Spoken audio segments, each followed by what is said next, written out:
they done it. Get the camera on. We need to edit soon. Oh my god, we need to put it up now. Where is everything? Where's the spider ball? Where's the hat? Where's the hat? Where's my hat? Where's my spider ball? Where's my hat? I can't be letting the glare. Where's my hat and spider ball? Oh my god, there it is. Watch list, baby!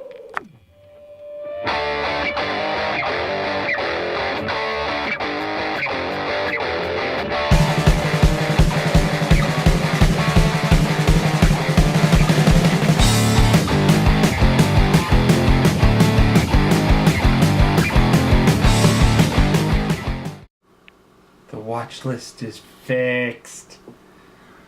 This is going to be a bit of a long episode, and I want to get it out as fast as I can. So I am going to try to get through this as clearly as possible and make sure that we all understand the new rules and the new changes, because we are going to be playing with them effective immediately on MarriedWithClix. So let's start from the beginning. They were nice enough to start with the general rules change, which kind of goes over a whole lot of the things, a whole lot of the metagame that's been messing around, and it's important that we get this through.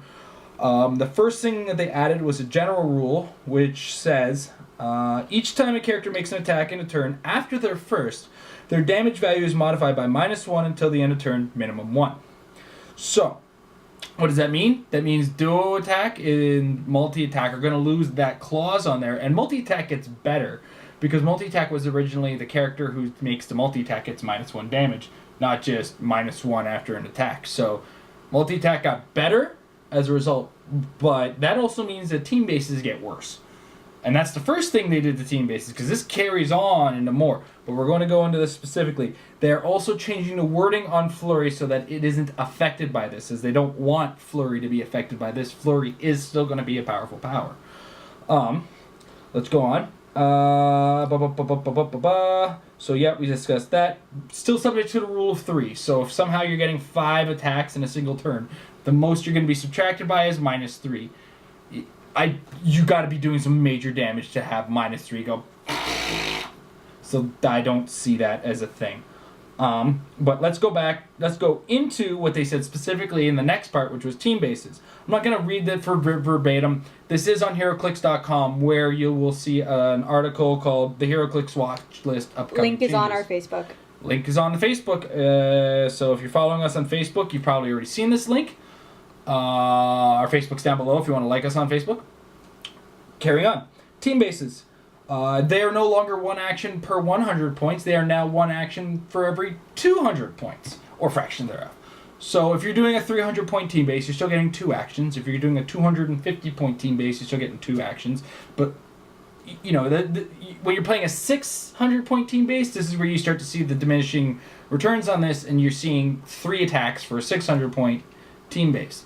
So the 600-point team bases are still strong. The 300-point team bases, they're still strong, but they are now held back in the number of actions they can make, and they're also strung back with the new ability, or the new ruling, where if you've made an attack this turn, the next attack is -1, and so on. Also, team bases, they originally, for every figure on the team base, you used to get +1 to your dice roll in the beginning of the turn. Now it's only, like, if you're playing a team that is a theme team, and you have a team base on it, then you get +1 for every 100 points that the team bases were. So if you have, let's say it's a 400-point game, and you have the 300-point Justice League plus another 100-point figure on your team, you still only get +3 for the Justice League team base and +1 for the other figure. So that's pretty big too. This does seem to take a big chunk. All of these rules changes take a huge chunk out of the New Mutants team base. I'm not sure if anybody's noticed this. It's a shame, but it's the New Mutants. They're not supposed to be that strong. Oh well. Moving right along. So that's the basis of that.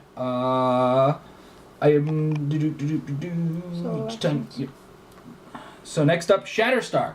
Solo actions on the team base. Oh yes, okay. There's another thing. Yes, right. Solo adventures. Solo adventures are changed as well, very slightly. Which originally they would be put on a click based on the like the click number on your team base has a color on it, and that color has to match whatever the solo adventuring character has on their dial. That gets changed dramatically into that click that they start on is now their starting line. That's massive, because originally you could bring on, let's say, a click character on click number 8 and heal them back up to click number 1 before. Now you can't go past click number 8. There's only one exception to that thus far, and it's in isolated situations where you can get past that, and it's vampire characters like the Black Queen, who's on the Hellfire Club team base, because her power specifically states that she can go past her starting line. Then they've said specifically that they're not changing that in any way, shape, or form. That's just the way it is. And I believe that is, that's everything about that. So, next up, Shatterstar. His power is just being changed to kind of a carry. It works in exactly this. We're doing this in a. Apologize, we're just gonna be a little bit glitchy here because we're in a big rush. We had to get this out as fast as possible. We want to address you guys as fast as possible with this. This is even going up a day early, I think, I hope. Probably be up before midnight, depending on how long the exporting and rendering takes. So where were we? All right, so Shatterstar.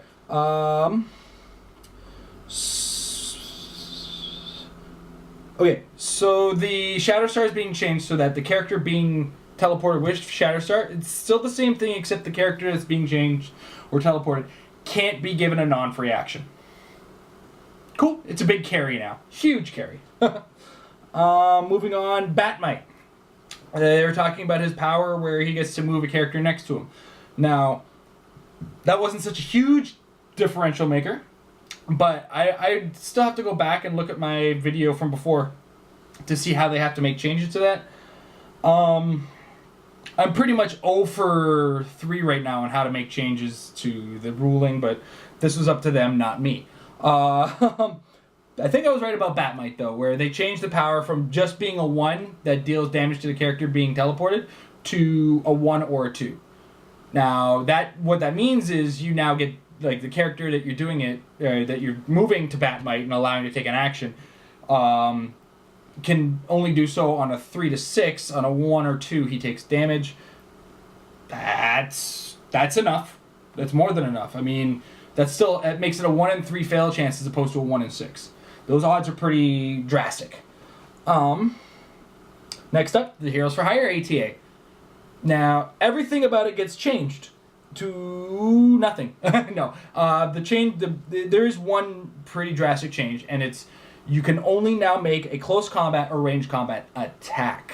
It's not a range combat, close combat action. It's a close combat, range combat attack. So what that means is it is really nerfed. You can't make big striking moves. You can't do charges. You can't do flurries. You can't do exploit weaknesses. You can't do anything except make an attack with basically a white dial. Except like if you have precision strike, you're gonna be fine. Steel energy is still gonna be affected. Like things that triggered by an attack, but that is enough because it's also affected by the ruling of the -1 for each attack past your first attack. That's a pretty massive one. Utility belt. This is pretty awesome. What they wanted to do is they wanted to change the focus of the utility belt from being a number in beginner to just, something that just makes sense.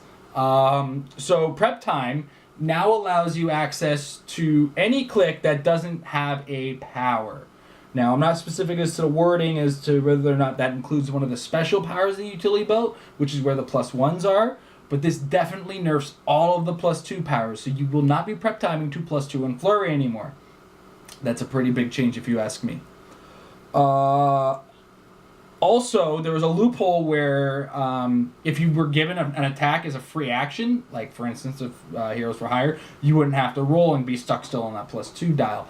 That's changed now, and we are now looking at a rewording of that portion where it says, at the end of your turn, if the assigned character was given a non-free action or made an attack roll a d6 to move the utility belt. So, that's a pretty big one. Pretty impressive. And it just gets rid of that alpha strike potential of the utility belt. So the game lasts more than 2 turns now, it seems, again. And the map matters again. We're going to get to the map, that thing in a second. Just relax, okay? I'm not at her yet. Next up is the vehicles in the GCPD Cruiser. They're all getting an overarching change. There's a couple complaints I had about vehicles from the beginning, and they've addressed them, and I'm happy about them. One of which is vehicles can no longer be assigned resources, which is huge. And they're also tweaking some wording. They say they're talking about the Book of Skulls, and how it applies to your entire force. The penguin will apply to your entire force. The wording is still kind of getting fumbled around with. But importantly, a vehicle can no longer be piloted by a character who's bigger than it. So an example is a giant figure can't be piloting a GCPD cruiser, a colossal can't be piloting a GCPD cruiser. But the bug still is a giant, which means a giant can pilot the bug, just a colossal can't pilot the bug. Does that make sense? I hope so, because I can't explain it any better. So resources are off of vehicles. Giant figures can't do their thing. The GCPD cruiser had one word taken away from it: penetrating. It no longer deals penetrating damage, which is pretty big. That was the definer on the GCPD vehicle, the cruisers, and I'm happy with that. Let's be honest. You're no longer seeing Superman and Batman, or Superman and the Hulk being run over by cars, and that didn't make sense to me. We're all happy about that. Is there something else that was on the watch list? Is there? Oh yeah, Spiral has been nerfed. She has been adjusted. Now, there's 2 adjustments they made to it that were very important. The first one is the way she was worded is that when you would use her power or her trait, you would remove all gateway markers off the board. Now that got a little funky with the wording, because if your opponent had a spiral and you had a spiral and their tokens were out and then you used it, you got rid of their gateway tokens, you're the only gateway tokens on the board. That's no longer the thing. You're now specific to your own gateway tokens with Spiral, so it says, give Spiral double power action, remove all of her gateway markers from the map, and place 2 gateway markers on the map. Place one in an adjacent square, and the other may be placed in any square on the map. That doesn't change anything. Here is the important part. Starting with your next turn, give a friendly character occupying the square of a gateway marker a free action, and place it in the square of another gateway marker. That's all they had to do. Now, not only can you not immediately use Spiral's gateway markers right off the bat, you can now have a turn to block them. You have a turn to get the heck out of the way of them, and the character coming to the other side also has to stop there. So you're not moving and then moving fast beyond it. You are character, my ODST is on the spider ball and he moves on to the gateway marker. Now I'm on the gateway marker, I have to make a free action, and now I'm over there. Now there's ways around it. You can telekinesis onto the marker and then take a free action, or characters like Brother Voodoo are still effective where you can move him on there, give him the free action, go over there and still mind control. But he's now, he's over there. He can't do anything about that beyond that fact. So, there's ways around it, and there's ways that, it works both ways now. So you have the chance to block it, or get around it, or get away from it.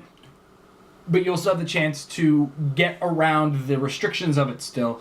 And what they haven't done is gotten 100% rid of the free action clause that's out there. It's speeding up the number of attacks in the game. It is making team potential and strategy significantly more varied, but it's still something they're going with. My favorite part, thank you for leaving Brother Voodoo alone. He is a prime figure. He's strong, but there's a whole lot of things around him that were making him stronger than he actually is. So now we're gonna see Brother Voodoo more in the environment where the game I played him against Amber with is, where I was doing things with him, but he wasn't 100% invincible, or he didn't have a Ghost Rider behind him to come ravage Amber's team. So, my thoughts on this? Absolutely perfect. This is the perfect solution to everything that was addressed in the watch list. They did a fantastic job of addressing every single possibility with regards to the watch list. I can't be happier. I am no longer going to give my friends crap for playing team bases. I am no longer afraid of alpha striking with the utility belt. I no longer, granted, I no longer have that option when my buddy is playing the Starro. A story to be told another time. But all in all, this was WizKids saw the problem, and they addressed the problem. I have to say thank you to them. They did a fantastic job of addressing this. Did it quickly too. And this is like it was less than a month. I think it was 3 weeks. 3 weeks, maybe it was a month. But they did these changes very well and very well thought out in a short period of time. So thank you, WizKids, for bringing the game back down to a level where it belongs and maintain and bringing it in a level that's maintainable. Now granted, Black Mask is still going to be a problem in Assassin teams, but he's not going to break the metagame because he's 100 points. I guess I should talk about more things. What other things happened? Melter happened. Melter's pretty awesome. You melt things. He melts walls and shoots through them. He also introduced oh my god, there's a whole bunch of figures that we have to talk about, isn't there? Ah!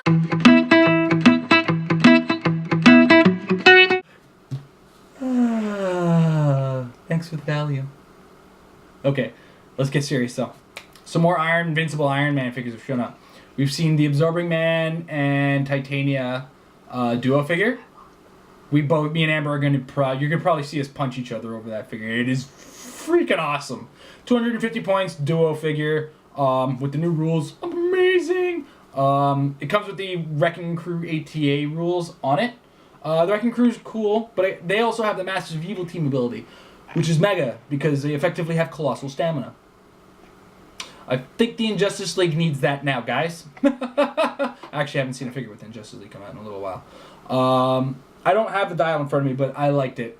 And the fact that we have a Titania from Fear itself, and we're going to be getting an Absorbing Man from this set, means we're going to have these figures to morph our Greathoths and Skerns with.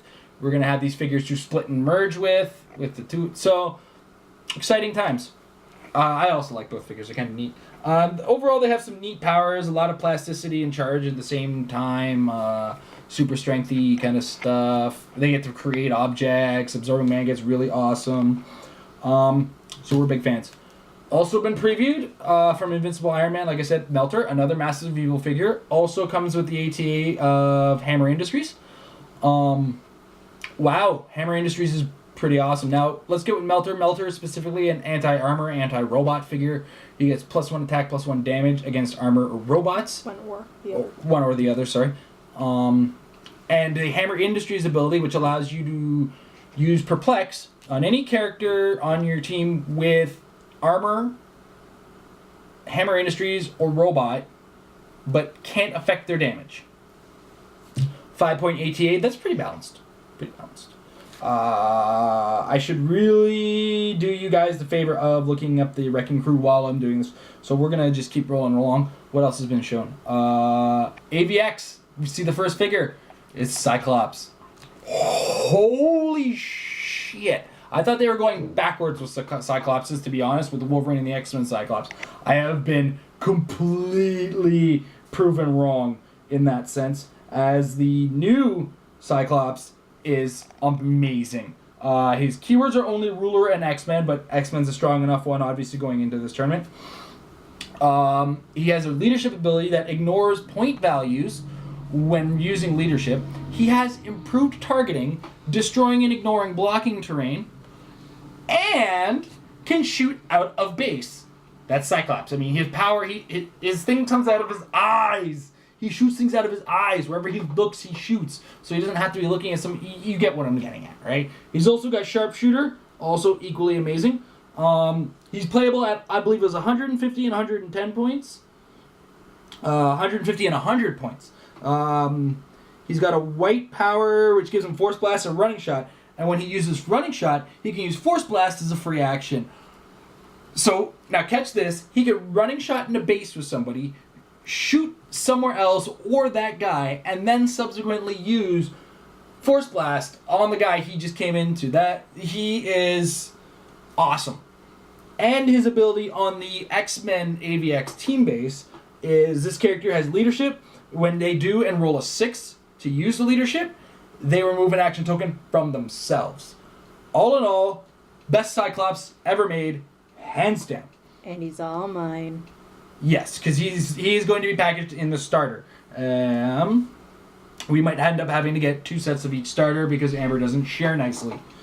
Going backwards, back to the Absorbing Man and Titania, their Wrecking Crew team ability, the characters that use it get Ignore Hindering Terrain, improve movement, and when a character using this team ability uses Charge, it gets +1 attack, and it's a 2-point team ability.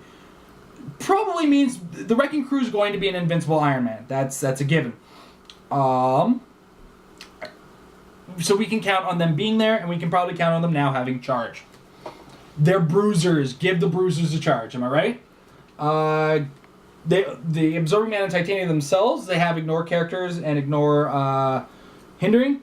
They have 2 traits, one of which is when they KO an opposing character on a D6 roll, 3 to 4, they place a standard a light object in the square that the character occupied. On a 5 or 6, they place a heavy object. They can be given a free action and can place a standard object on the map in an adjacent square. I believe this is a double base figure. And they also have traded Plasticity and Super Strength. And they can pick up 2 standard objects at any time. And they can choose in a single attack to use 1, 2, or 0 objects.